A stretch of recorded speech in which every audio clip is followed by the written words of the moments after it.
Good morning, everyone. Welcome to coaching. Thanks for spinning that track of Walking on Sunshine, Joe. We got a special coaching session today, joined by our one and only Diane Rinehart. We're going to talk about her journey of going through the John Muir Trail. So welcome to coaching, everybody. I'm, of course, your host, Will Cooper, the Energizer Bunny, the Forms Fanatic,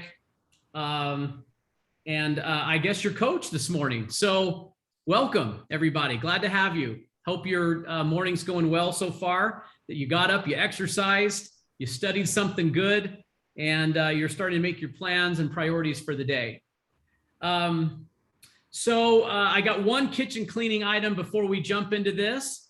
So bear with me. I wanted to draw your attention to something that is new that Mark and I were working on yesterday. Yes, it's just a simple thing here. I want to tell you about the escalation clause addendum was modified yesterday, and there's a new section 2 that deals with whether the buyer will pay cash in the escalated amount or finance the escalated amount. So please take a look at that. I'm not going to spend a lot of time on it. It can be discussed tomorrow in the broker roundtable with Craig and Mike. But there's a change to the escalation clause, so we want to make you aware of that. Okay. And the journey goes on, you know, as we continue to better ourselves and sharpen our saws. And part of that is also making our forms better. So anyway, welcome everybody. Glad you could join me this morning. So Di, thank you, first of all, for agreeing to be interviewed. I think I texted you, a week or so ago and said, hey, can I interview you? Thank you for agreeing to do that. You're welcome. As I said to you, about what? Yeah. You know, you saw my email that I think today has high potential to inspire us and to teach us about some common principles that apply to all of our lives, and certainly into real estate, about how we go about making decisions, making a goal, preparing, and then dealing with uncertainty and anxieties along the way. Getting help from others and things like that, or coping with fear. I hope that we can learn something from Diane's journey. And frankly, I want to make a pattern of this, I think, Di. I think we ought to maybe interview a couple other folks in our Brookshire family that have done things that are similar to this. Do you agree? Oh, absolutely. Beth Beck is on here. She's done incredible things. Jim Lee. I mean, we've got a lot of, and of course his son. So yeah, absolutely. So, all right, let's first talk about what in the world did Diane just do? If you didn't know, look, Diane, I'll start off and say, this is what I know about it. And then why don't you fill in the gaps here? So, hey, by the way, guys, this is completely unrehearsed. Okay. And it's intentional. Di said, hey, can you send me the questions? I said, no. And I thought, you know, interviewing people, when I spent a lot of time at Stringham and we would bring people in, what I realized is the authenticity really wins the day. So you just don't want to over prepare this. So I think today Di will be giving us just her natural reaction and to these questions. So what happened is that Diane completed a hike along the John Muir Trail, which is in the Sierra Nevada mountain range. I just read about it a minute ago, and the author started off with saying, this is no joke. So I guess I would second that, and Diane can add in, but it's for most people it takes about 3 weeks. So that's about 10 to 12 miles per day. It covers 220 miles. And along the way, you hit Mount Whitney, which is 14,508 feet. You span about 47,000 feet of elevation as you walk along this trail. That's kind of what I got to frame it, Di. Is that what it is? Yeah. Yes, well, it is. I'll just share the screen so you guys can see what it is. So that's the John Muir Trail elevation profile map. You start in Yosemite, in the Valley of Yosemite, and you've got, I think it's 13 different peaks. It's 47,000 feet of elevation and 46,000 feet of decline. So lots of ups and downs. You can kind of see all the different mountain ranges and how far you go up and then how far you go down. It's the equivalent of climbing Everest twice, except for that you're only, above tree line, like 10,000 feet instead of 20,000 feet at Everest. But it's that's what it looks like. You go through about 4 different national parks, and it's absolutely beautiful. And it's called the John Muir Trail because it's named after John Muir, who coined this area, the range of light, and it's absolutely beautiful. Wow. That might look like life. Yeah, really. True. That actually, and maybe even a real estate career. What do you think, guys? A lot of peaks and valleys, of course, beautiful along the way. Okay, now I don't want to get too ahead of ourselves, but let's kind of ramp into this and get a running start. Can I take you back to, first of all, have you always liked hiking? Is this a lifelong thing of yours? Yes, we were raised backpacking with my dad. We were raised in the Bay Area, and we would go to Yosemite instead of, where people would go to Disneyland. We went to Yosemite and went backpacking. Wow. So is Scott the same way? He'll go, but no, not as much. I mean, he'll go a couple nights, but.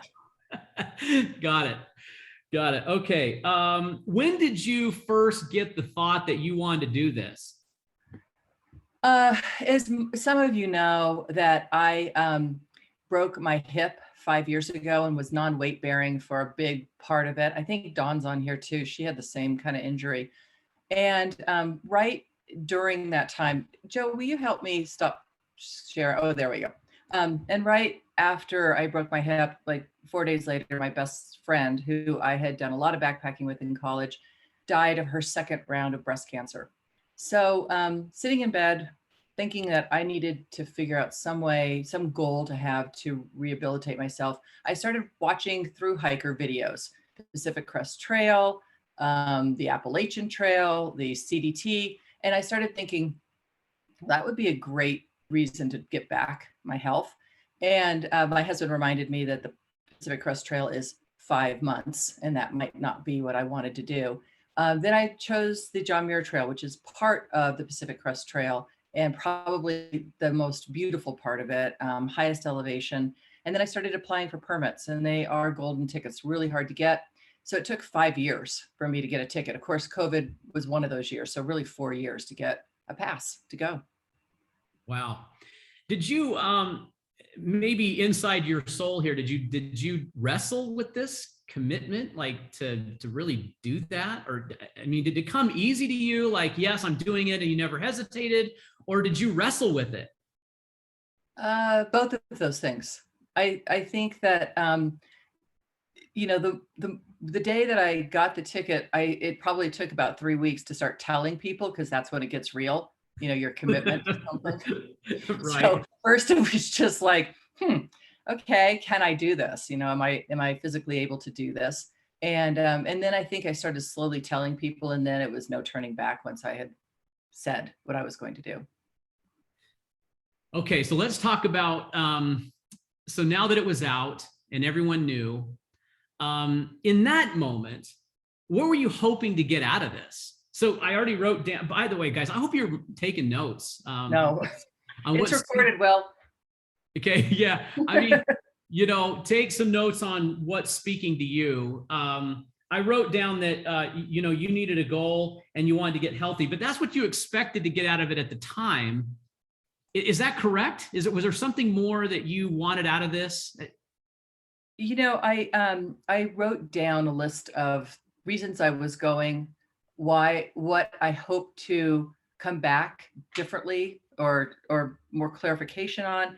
And then I also wrote reasons not to quit. And those were probably even more important. And that's kind of a negative thing to do, to say, if I quit, this is how I'm going to feel. But I think that was almost as important as writing the things down that I wanted to gain.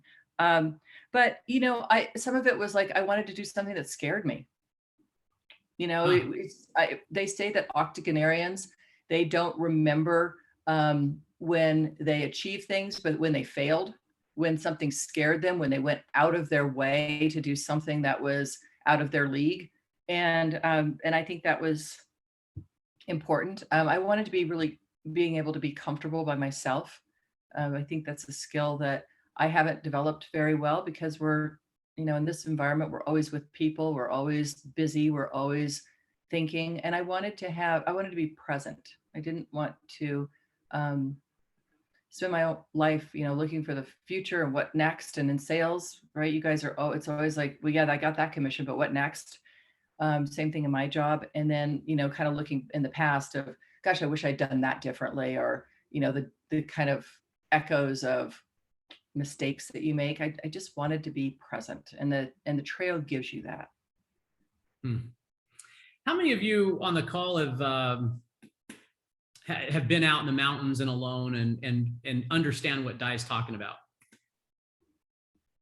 Like it's very, I suppose you could say it's a spiritual experience. Sorry, I'm gonna get a little Sunday school, just a little Sunday school. Hope that's okay. But in the Bible, it says that the Lord went to the mount off to pray. And for someone who was so incredibly strong and so amazing, he still took time to remove himself from distraction, the day-to-day, the things that were around, and to be present and to be alone. So Di, I guess maybe I am going to skip forward on one concept here. Did you get that? Did you get what you hoped out of it? Were you present? Were you clear-minded? Did all that happen? Yes. And I will say, Will, as far as prayer goes, I had 3 prayers. Thank you, thank you, thank you. Help me, help me, help me. And wow, those were the really constant prayers. Yes, in the beginning, I think I was, I think you do have time. I mean, you're basically, I would get up at like 5:45 every day and never had an alarm. It just woke up, but I would be going to bed at 8:30. So, it's long days. And so I'd hit the trail like 7:30 and basically hike till 5 o'clock at night with, rest, here and there. I mean, I'm doing about 13 to 14 miles a day, but the elevation could be anywhere from 3,400 to 2,500. So during those points, you're not thinking much except for, let's go. And you got this. And thank you, thank you, thank you. And help me, help me, help me. But yeah, there, in the beginning, I was thinking a lot about friends and family and past experience and my parents who are deceased. And you just, kind of those things. And then something kind of clicked and I just got super present. I mean, very hyper aware of my surroundings, of being in the moment, of just the awe of nature, and then feeling that interconnectedness with nature, but also with the people I knew that I loved and supported me. Maybe this is obvious to everyone who's hiked this, but were you alone every night? Did you sleep alone? I was alone every night. And some people asked me before I went on this trip, are you going to carry a gun? Do you have bear spray? Not allowed in the park. So no, I didn't. Aren't you afraid of being alone? And I can tell when I'm afraid backpacking by myself because I listen to every single noise. I hear every little crack. I've got a single wall tent so you can kind of see shadows out of it. But this one gal, I did a lot of research and listened to people that have done this and long distance hiking. One gal said, and I think this is really important, predators never make noise. You will never hear a predator attack you, which I think is kind of in our world too. We get afraid, but it's never the things we're afraid of that we hear that is going to get you. It's always the things you don't expect, right? So once I kind of thought that, I thought, wait, this is just the nature sounds of natural being outdoors, little marmots and squirrels and deer and whatever. I had a bear can. I always had my bear can really close to me. They're black bears. They're not grizzlies. They're not scary. They're kind of annoying raccoons. And I also knew, and I think it's important to think of your fear and then say, what's rational, what's not, what's worth being afraid of, what's not. There's no weirdo who's going to hike to that trail to mess with anybody. So I don't have to worry about people, don't have to worry really about animals. What I worried about was lightning. Number one, it's very scary. The only place that's safe for lightning is inside, and the Sierras are known for big lightning storms, and I'm going over 12,000 foot passes. And and I worried about river crossings, but it's a low snow year, so I didn't have to worry about that. And I worried about falling. It's rocky terrain and narrow trails. So those three things, at least the falling I can kind of control, and the lightning you can't. So you just have to be aware.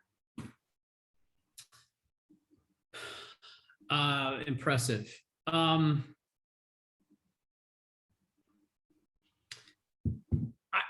Are you guys a little dumbfounded that you'd spend 17 nights alone?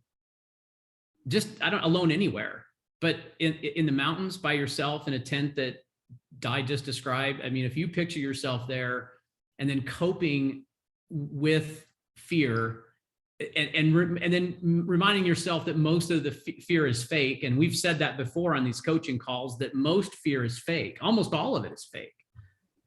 And it's made up in our minds. So did you have take me back to it. Was there a particular night or moment where you were the most afraid? Yeah, I was gonna show you another picture. Let's see, how do I do that? Yeah, there were a couple of nights that I was afraid for sure. This is one. Can you see that, you guys? Yeah. Okay, so that's a lightning storm, and it's hailing, and I'm exposed, and that tree was a little bit smaller than the ones I was around and stunted. So that was my scariest day. My hiking poles and my bear can and my backpack were away from me because that's a conductor of lightning. So I think that's probably the scariest point. And then, I missed people for sure. And loneliness is certainly, melancholy and kind of being sad is a scary thing to be on the trail when you're by yourself.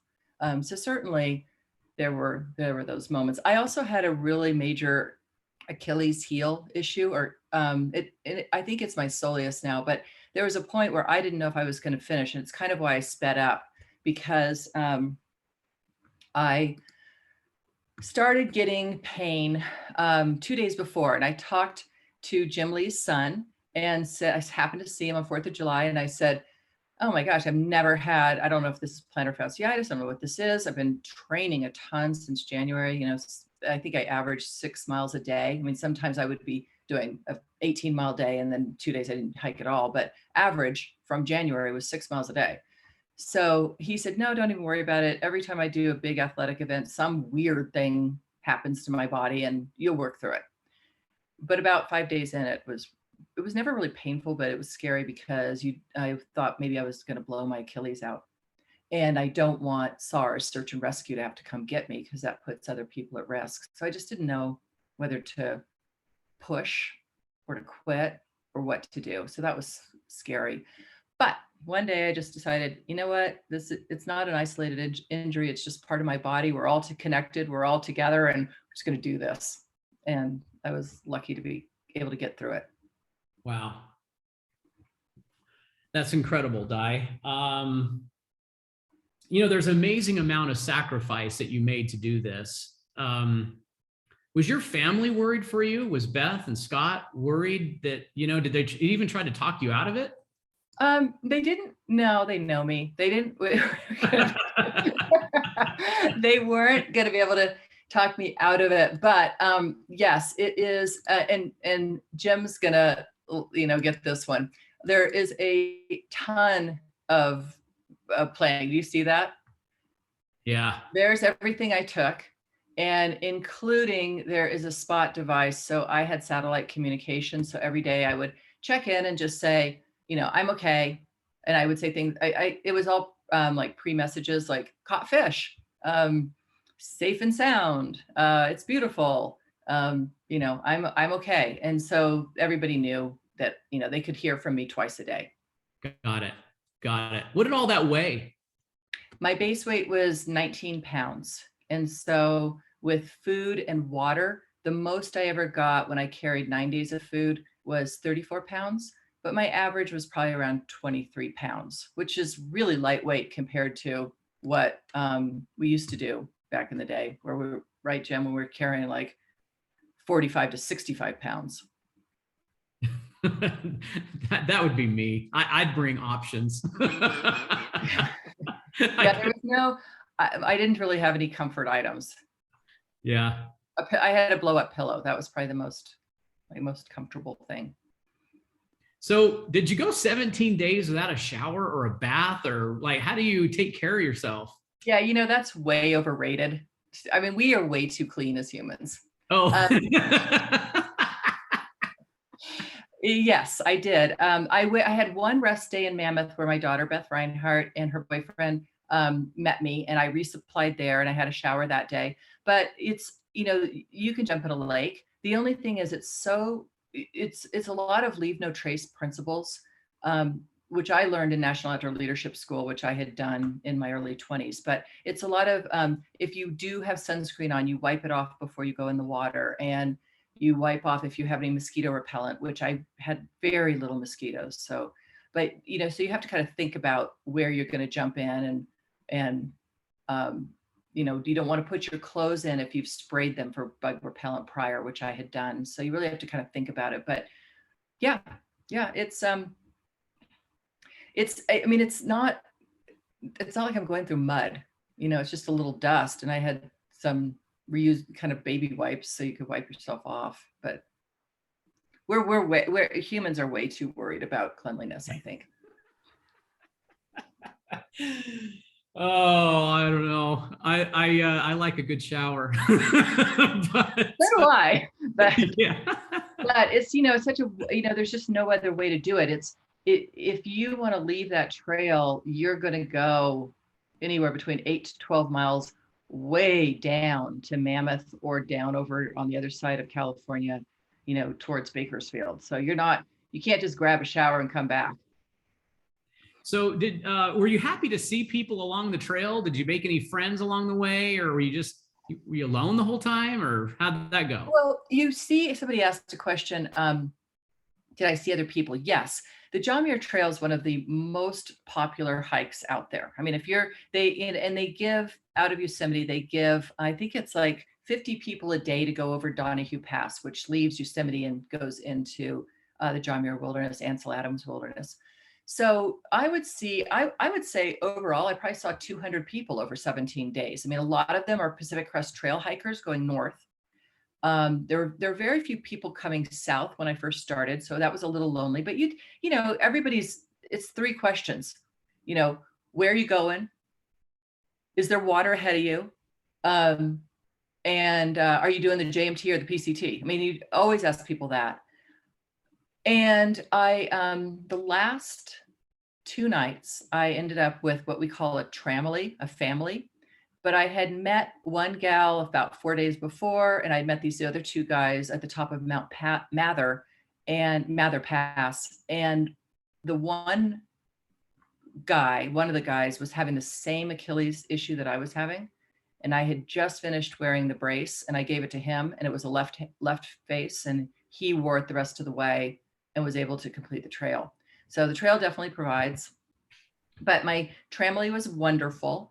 And we summited Mount Whitney, and that last 3 days was really a push because we heard that lightning was coming, a big storm was coming. So that's why we kind of pushed at the end to get over Whitney and then down Whitney Portal. Wow.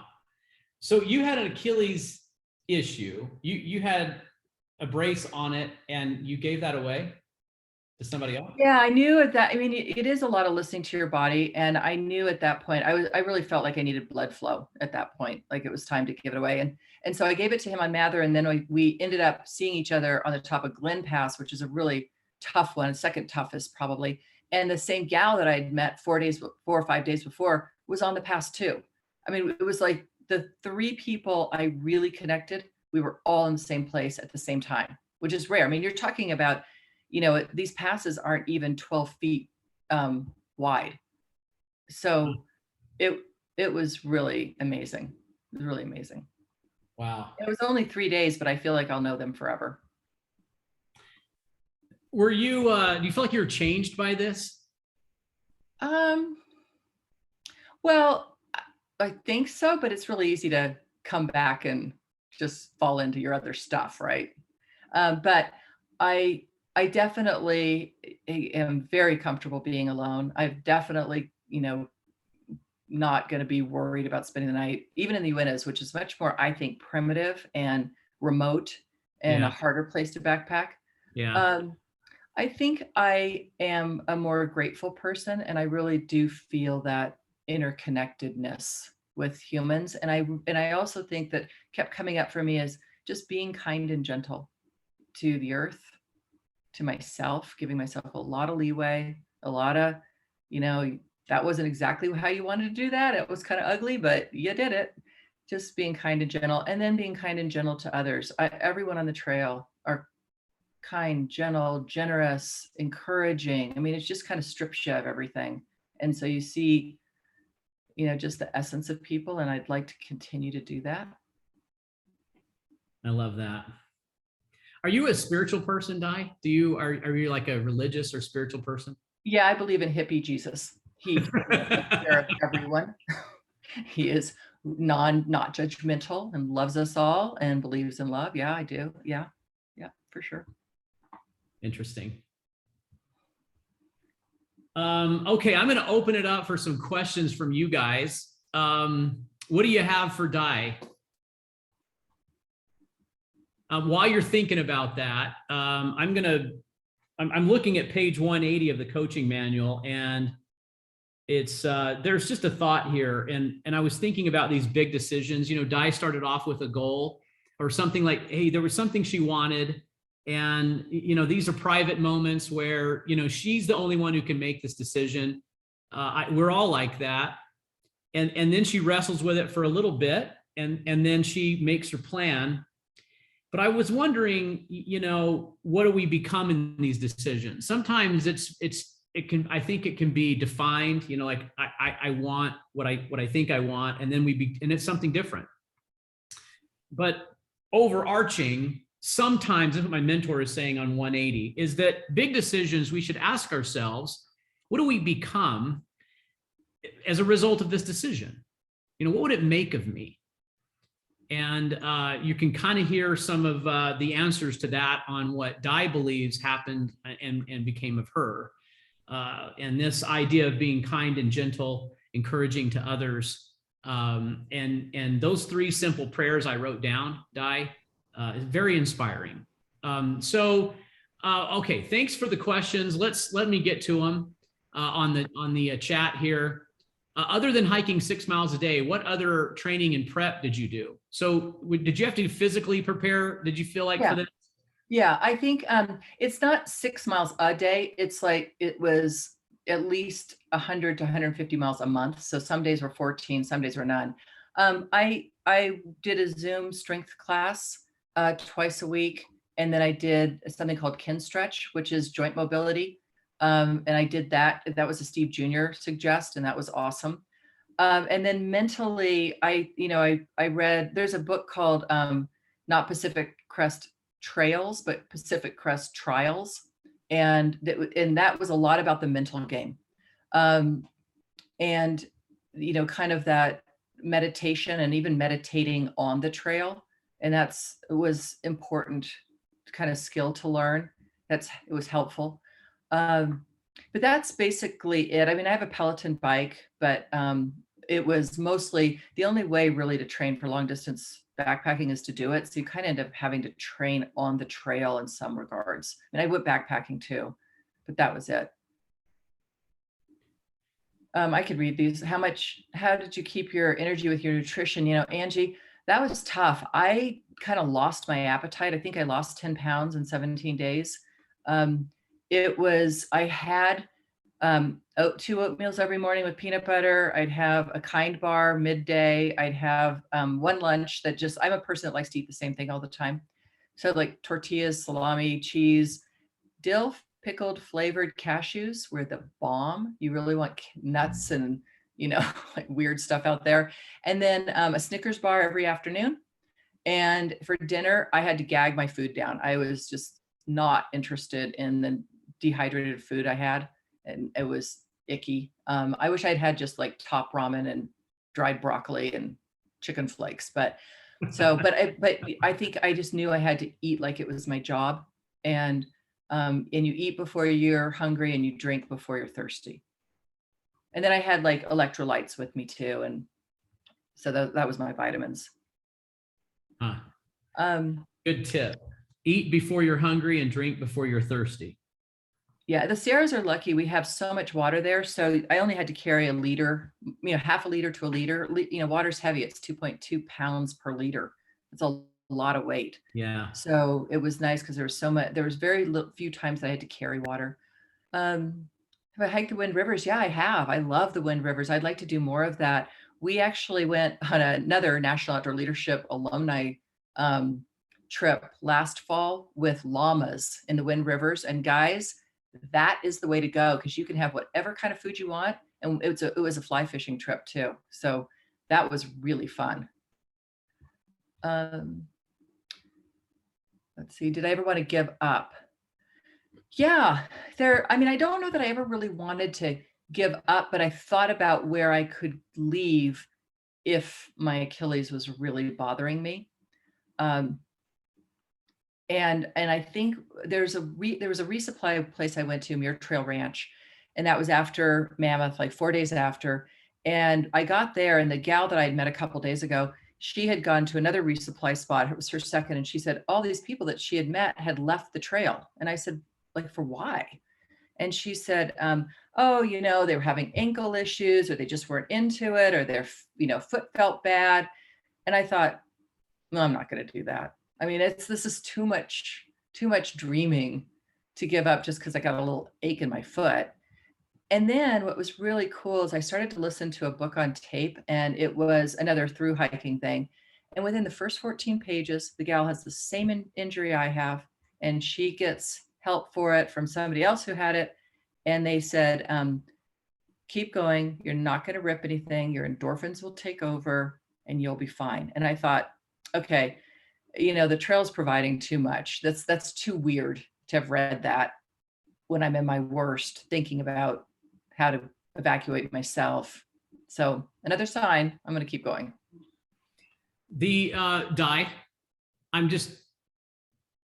when you say the trail provided, is you said you're a spiritual person. Is that your way of saying that your maker through the trail was providing, or is it more like a Mother Earth providing, or our environment providing? Could you explain that? I guess, maybe a little bit of everything, Will. I certainly thought about things. I don't want to get this really spiritual because I really respect people's beliefs of whatever you think.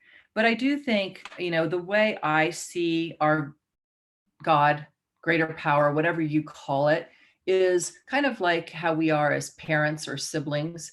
You want to provide everything you can for your child, and you wouldn't want your child not to ask for anything. And so I do believe, simple, small requests, even though the world is hurting, it's okay to have simple, small requests. And when I had those prayers, it was amazing how quickly they were answered. Thanks. Let's see. Oh, Navigate. Yeah. So I had two apps. There's a kind of a crowdsource app where you can go on and you can see like your mileage elevation, and then people will write in, there was water here, or, be careful here, there's bear activity. So I had that. I had paper maps. I had a compass on my watch. And then I had, the Gaia app, if people use that for trails, GAIA. So I had a couple of different things. I had a battery pack, which was heavy for my phone to make sure that those maps were there, but I also had a backup of a paper map too. Going back to reality, that was pretty funny. So I get in on a Sunday or Saturday, and I find out that one of my family members is really sick and in the hospital, and that I have to get to do a development presentation 8 a.m. Monday morning. So that was like, okay, guess you're back. But yeah, I think it is. I think it was a little bit of a hard transition. I certainly needed some time to lick my wounds, and I didn't want to just come full back steamrolling. I think it's all really important for all of us to take vacation, and then take maybe a day of vacation when we get home to ease back in. It's a good question, Patrick. Make and model. It's it's called a duplex. I forget who makes it. There's quite a few ultralight kind of cottage industry places, but it's called Z-Pack, a Z-Pack duplex. My backpack is made in Logan, Utah. I saw a lot of them on the trail. It was pretty cool. Jim Lee highlights. Yeah, summiting Mount Whitney was incredible. That was actually maybe even a little bit easier to do than Forester Pass, which is the highest. It's really, really steep. So I was super happy to get over Forester because that's the last pass, really hard. Summiting Mount Whitney was amazing. There's a lot of people on the top of it because people can day hike. I think they give out 150 passes to come from Lone Pine, California, day hiking or one night to get to Whitney on the other side, the side we came down. So there were a lot of people up there. Did I write a journal? So I am not a really good writer. I had a journal app that I like voice dictated in for a couple of days, but I ended up just video blogging. So, and our videographer, who we use for our company, put all my videos together, and it's like an hour long, and it's just me talking on the trail. It's kind of a family thing. So that was, but at least I have that of what I was thinking. And that's how I know I was really present, because that's mostly what I'm talking about.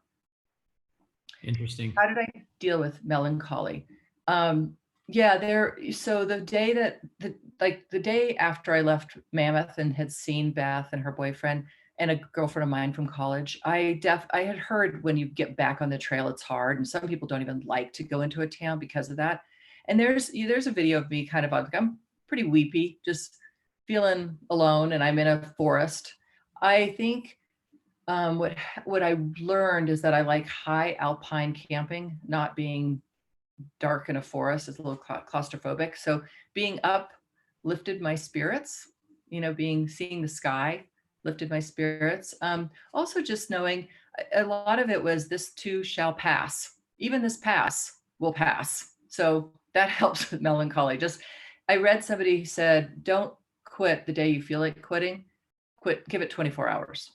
And so I just would know this is just part of the experience. You're going to feel all the feels, that I wanted to feel all the feels. Interesting.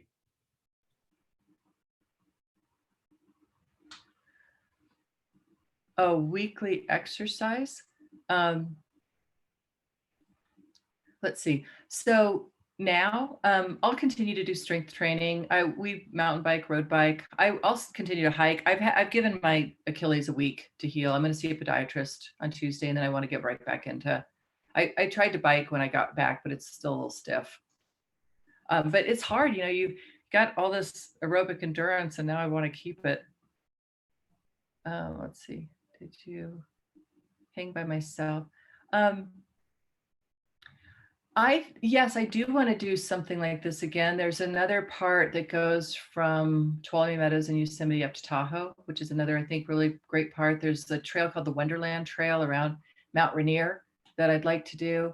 There's parts of the Colorado Trail. There's an Arizona trail I'd like to do. I want to talk to Jim Lee a little bit more about Yellowstone. He has a lot of experience there. And, that's a whole different kind because you've got grizzlies there. So I definitely need his knowledge to feel safe. Even though I've done it in Alaska, it's a skill set that I would like to learn from him.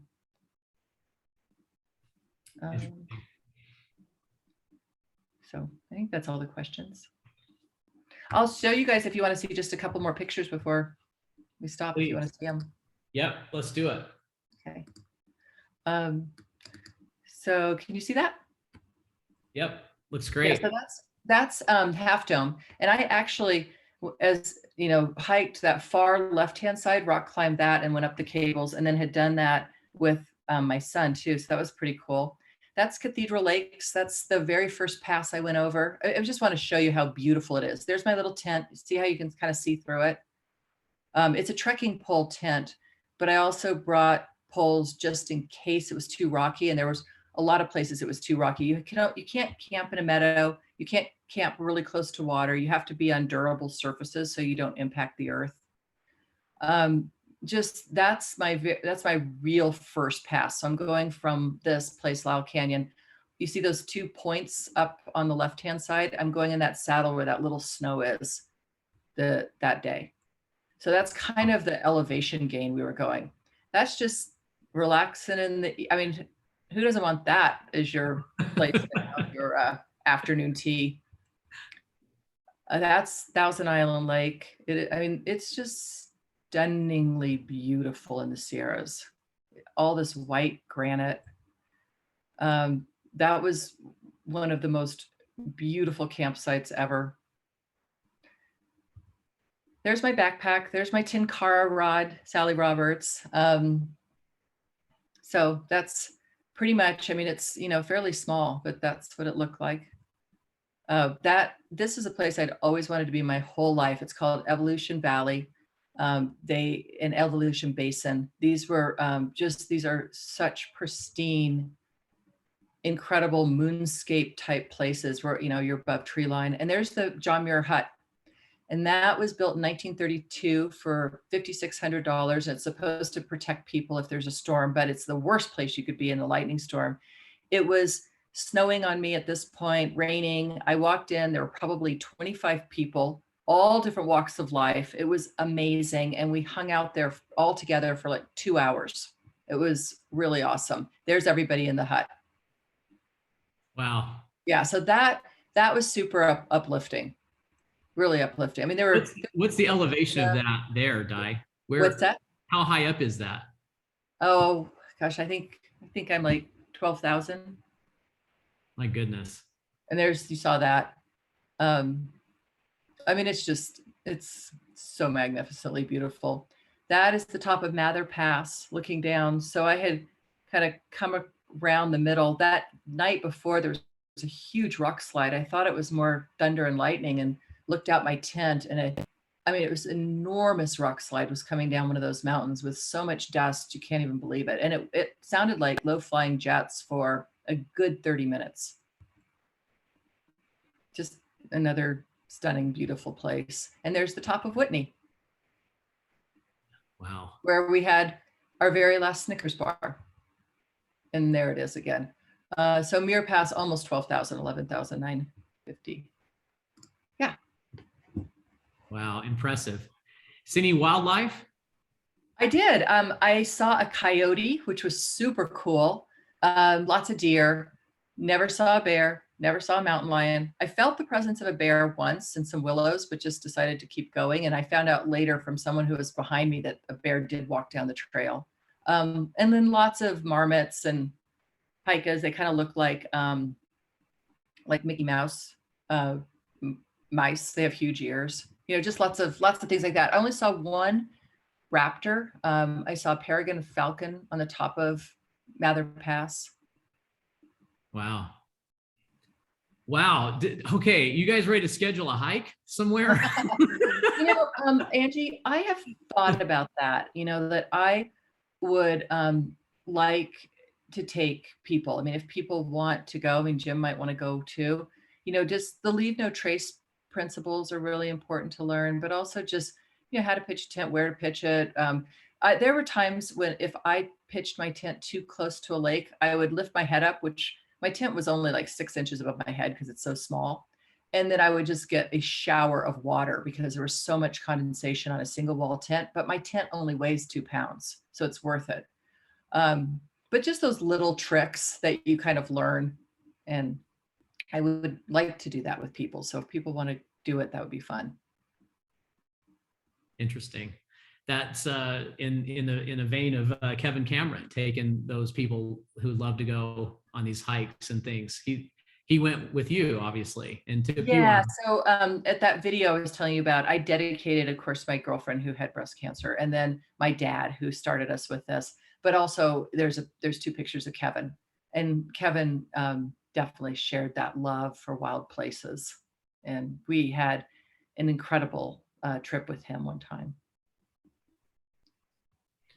I do have a friend of mine who says, I'd love to go backpacking with you as long as I don't have to sleep outside or in a tent. So like my mother used to say, I love sushi as long as it's not raw fish. Oh my my goodness. Boots and socks. I use Ultras. They're ALTRA. They have a really wide foot box. They're a low drop or no drop shoe. They're wonderful. REI. I think even Nordstrom carries them. Well, Di, thank you so much for spending time with us this morning. I really appreciate it. I know we're all inspired. I am. You know, what would be really sad is if we didn't take something from this and apply it to our own lives. I wonder what you want to do. You know, I'm looking at all your faces. Is there something hovering out there that you really want to accomplish in life? That you could make a goal and then make that a reality? Is there something undone that kind of whispers to you that you should do?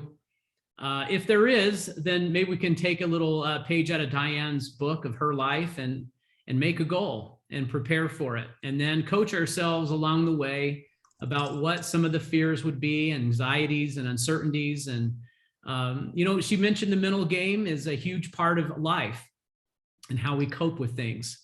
I do think that pattern of elevation that we saw, that map, is really indicative of life and certainly of our real estate careers.